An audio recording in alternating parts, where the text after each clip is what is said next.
তো আজকে আমি কেন এতগুলো চকলেট কিনলাম, তো আজকে আবারও চলে এসেছি আজ একটা নতুন একটা ব্লগ নিয়ে। তো এটা আজকে আমি ব্লগ করছি না, ব্লগ বলে দিলাম কারণ এটা আমার অভ্যাসে দাঁড়িয়ে গেছে বলা। তো আমাকে কিছু ইউটিউবার বলেছিল, মানে এখানে আছে কিছু ইউটিউবার, এই ইউটিউবারটা আমাদেরকে বলেছিল যে একটা করে ডেয়ার দিই। আমি ডেয়ার চেয়েছিলাম, তারা আমাকে ডেয়ার দিয়েছিল। তো আমি আজকে ওই ডেয়ারটাই পূরণ করবো বলে মালপত্র কিনে এনেছি, তোমাদেরকে আমি বলছি। তো রহিম রহিম ব্লগ, মানে রহিম দা, আমি দাদা বলি রহিম দাকে। তো রহিম দা আমার ভিডিও দেখে। তো দাদা, তুমি আমাকে একটা ডেয়ার দিয়েছিলে, যে ডেয়ারের মধ্যে বলেছিলে কুরকুরে, মোটু পাতলু কুরকুরে বা এটিএম কুরকুরে, এই দুটো কুরকুরের মধ্যে থেকে যে কোনো যে গিফটটা করবে সেই গিফটটা গরিব বাচ্চাদের মধ্যে ডোনেট করবে। তো আমি প্রথম কথা হচ্ছে আমি ওই কুরকুরেগুলো পাইনি, সেই জন্য আমি ওটা করতে পারলাম না, আমাকে ক্ষমা করবে। তো রাজ বলে একটা ছেলে আছে, তাকে আমি ভাই বলি। রাজ ভাই, তুমি যেটা বলেছিলে সেটা আমি করার পুরো চেষ্টা করবো। রাজ ভাই বলেছিল যে এক রাস্তায় যদি কোনো প্লাস্টিক বা এমনি কিছু পড়ে থাকে তাহলে তোমাকে পুড়িয়ে ফেলতে হবে, ওইটাই।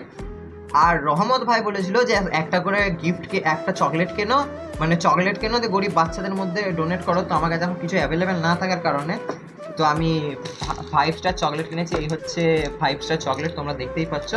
আমি এমনি চকলেট নিয়েছি 1টা, 2টো, 3টে, 4টে, 5টা, 6টা, 7টা, 8টা, 9টা, 10টা। তো আমি এই চকলেট 10টা নিয়েছি।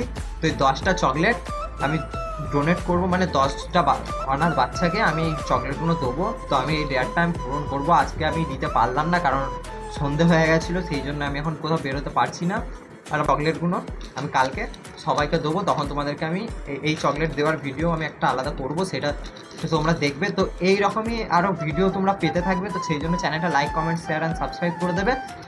আর এই চকলেটগুলো আমি যে দেবো, তোমরা এই ভিডিওটা দেখার জন্য চ্যানেলটা অবশ্যই সাবস্ক্রাইব করে রাখো। আমি পরে তোমরা যাতে দেখতে পারো যে আমি এটা দিচ্ছি কি দিইনি, এটা সত্যি না মিথ্যে, তোমরা তখনই দেখে নেবে।